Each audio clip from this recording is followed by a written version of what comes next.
Good afternoon. Welcome to SwamiLee's Sports Talk here at SwamiLee's Sports Cards and Collectibles, 2673 Haddonfield Road in Pensacola, New Jersey. I'm Swami Lee. Hi, folks. I'm Mike. And you can see Mike dressed up for us today. Thank you so much. Well, for those of you who don't know, I am a Rutgers guy. I went to Rutgers in the 80s and 90s.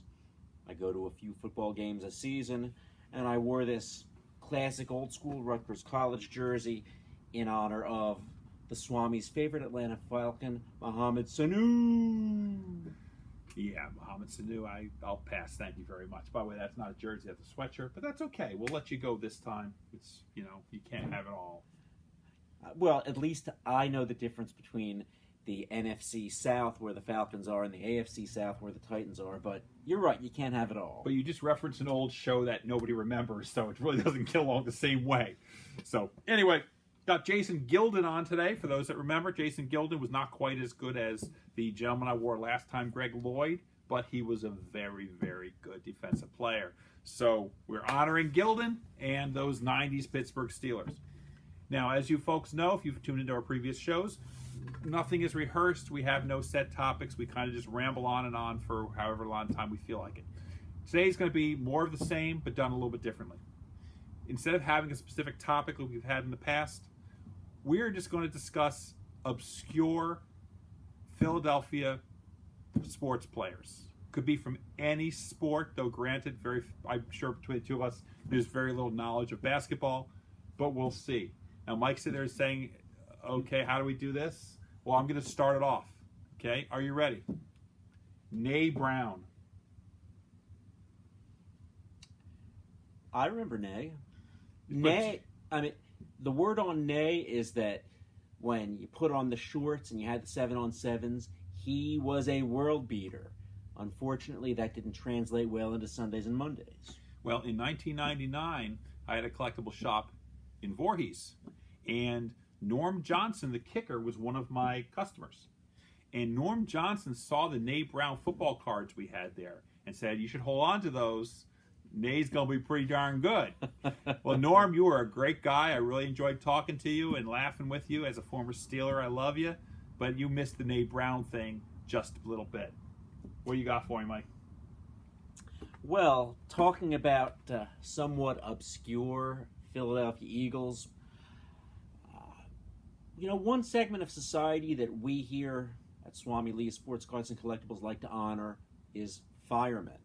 They do a dangerous job. They work to save lives. They work to save property, and we appreciate them. And in honor of firemen everywhere, I'd like to talk about Danny Watkins. And it might be hard to say that a former first-rounder qualifies as obscure.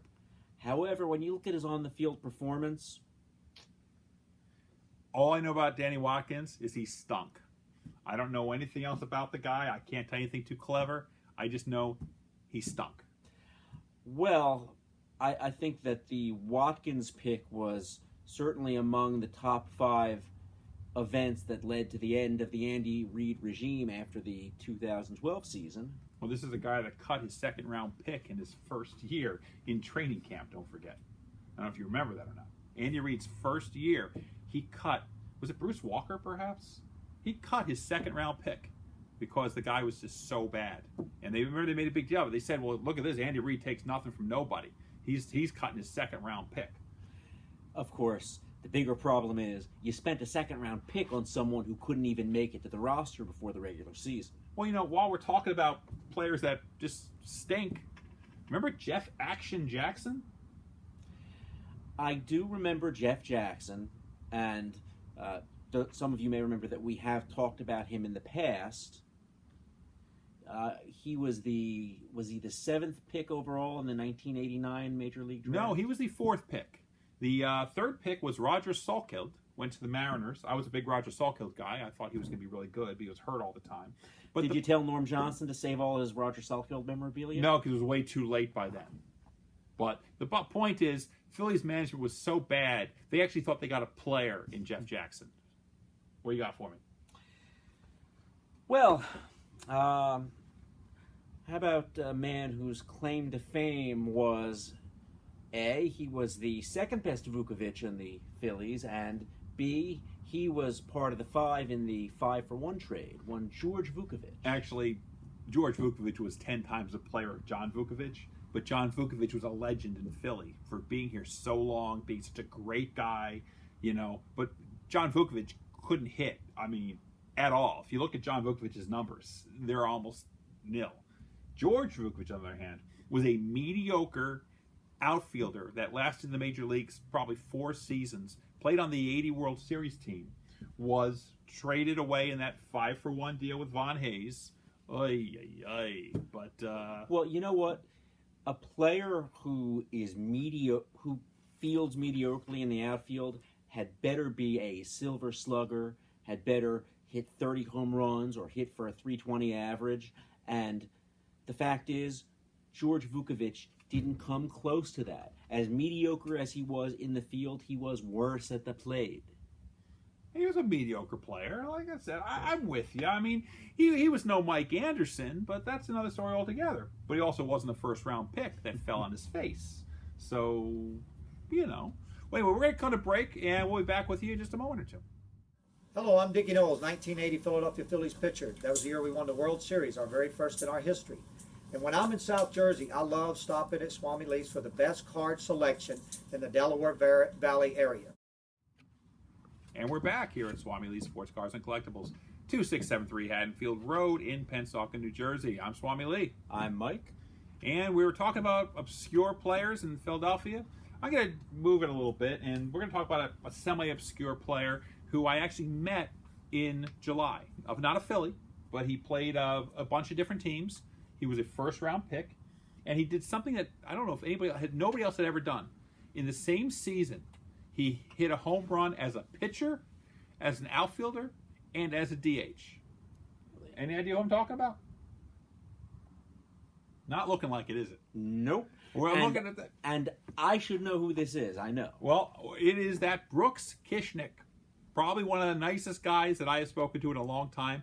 Mrs. Swami took me to Milwaukee for my birthday to see the Phillies play the Brewers in the throwback uniforms. And everybody knows that I love the Brewers throwback uniform. So we're behind home plate where we're 14 rows back. She took very good care of me for my birthday this year. And I hear people talking, and I turn around, and sure enough, it's Brooks Kishnick, the former major leaguer.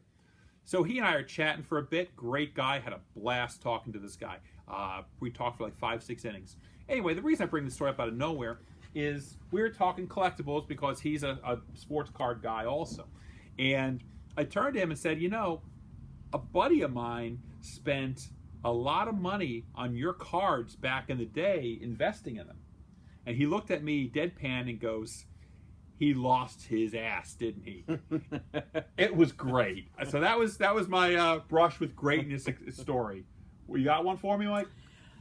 Well, I too have met a number of obscure former major leaguers. And, one who played in Philadelphia was a small part of some teams that fell a little bit short in the mid-'70s, the late '70s. Your favorite utility infielder, one Terry Harmon. I almost worked with Terry Harmon many years ago.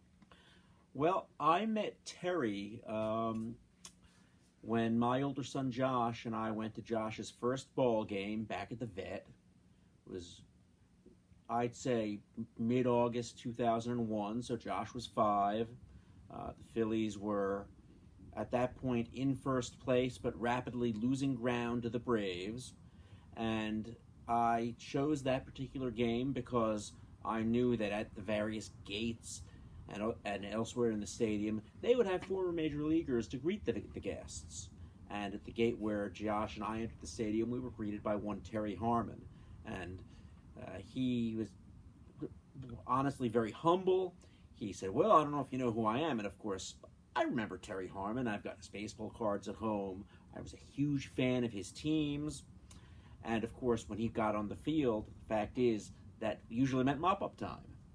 So I enjoyed seeing Terry Harmon as a player. I loved to meet Terry, the guy, who was very friendly with me and with Josh. I wish we had a cell phone camera, because then I'd have a nice photograph of Josh and me and Terry Harmon. Did you invest in his baseball cards back in the day? I did, actually. Ah, very good. I did. As I recall, Topps was, 25 cents a pack back then? actually, when Terry Harmon played, it was even less on most of the cards. In 77, if I remember correctly, they were 25 cents, but I think in 76 they were 20 cents a pack. Oh. So let's see. While we're talking about this, I delivered a pizza to Kevin Gross. The pizza took longer than 30 minutes, but he still left me a good tip, which is appreciated. What about you?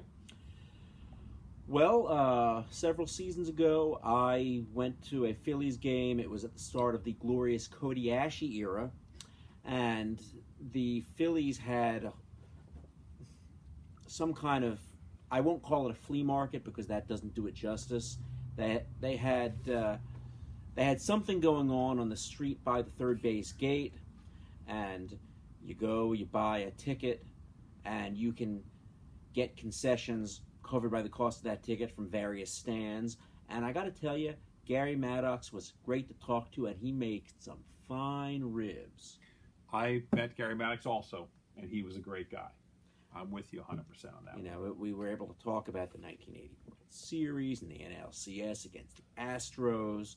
He would not give me his rib recipe, but I'll tell you, it was good enough that in 2018, when the Phillies have that event, if Gary's going to be there, I think I'm going to go just for the ribs. Excellent. Well, you know, last month, Mrs. Swami and I met Steve Jeltz. You, of course, remember Steve Jeltz. Well, of course. Steve Jeltz, let me tell you something. Steve Jeltz was the most fun I have ever had talking to an athlete, aside from my experience with Brooks Kishnick. Steve Jeltz was hilarious. He told stories left and right. He remembered all the details. I brought up something obscure. He remembered it like it was yesterday. I told him the one thing I remembered most was how gorgeous his wife was when we saw her at the Phillies Wives Carnival in whatever year that was, 91 or 9. I don't even remember what year it was. Might have been 89 for all I remember. Yeah, that was a lot of fun, meeting Steve Jeltz. I recommend if you ever see him at a collectible event, go and talk to that man. Anybody else? Yes, this is not someone who I ever met, but I think I would like to have met this guy. Before the 1988 season, the Phillies acquired, I believe he was a free agent. You know, they acquired him as a pinch hitter, fourth outfielder, backup first baseman, a gentleman by the name of Mike Young, who you remember from his days in Baltimore. Mike Young, yes, I remember him well. I seem to recall that maybe 2 or 3 seasons before he came to the Phillies, he hit 28 home runs, drove in over 90, hit for a decent average. He began to tail off. Baltimore had no more use for him, so he came to the Phillies. And what I remember about him and his 1988 Phillies season was that he was 0 for his first 15. Of course, since he was a bit player, it took him about 2 months to get those 15 at-bats. And so, you know, by late June, he was still 0 for the season. And I would really love to have met Mike Young and to talk to him about how he went from Mr. near 30 home runs to Mr. 0 for half the season. Well, I'm going to leave you with the last thought of the day. My last player I'm going to bring up as I ponder this over and over again, and there's so many to choose from, but I'm going to go with a guy that I don't even know if you're going to remember him. And I know you guys aren't going to remember him, and that's okay. Dave Shipanoff. Do you remember the shipper? I certainly do. Shipanoff came over in the Len Matuszek trade from the Blue Jays. He looked really good in 1985 as a relief pitcher. And he had like one bad outing and ended up in the area of like 3.22 if memory serves me. Unfortunately, Shipanoff got hurt and we never saw him again. But I was a big Dave Shipanoff fan. Well, I'm going to leave you with a name that probably no one other than me, the official Flyers historian, and the man's own mother remember. His name was Jerome Mrazek. Nope, got me on that one. In 1976, he played about 15 minutes in goal for the Flyers. Literally about 15 minutes.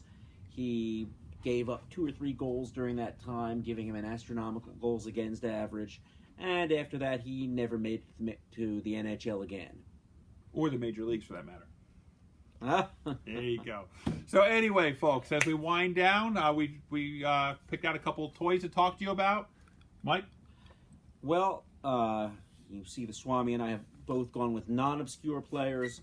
I've gone with the Phillies Cole Hamel bobblehead figurine in the powder blue road jersey. Cole was a great pitcher for the Phillies for almost 10 seasons. It would be nice to see him back. He was my son Jacob's favorite player growing up. We love Cole Hamels, and Cole's available here at SwamiLee's Sports Cars and Collectibles. Well, I got one left. Is a Carson Wentz bobblehead.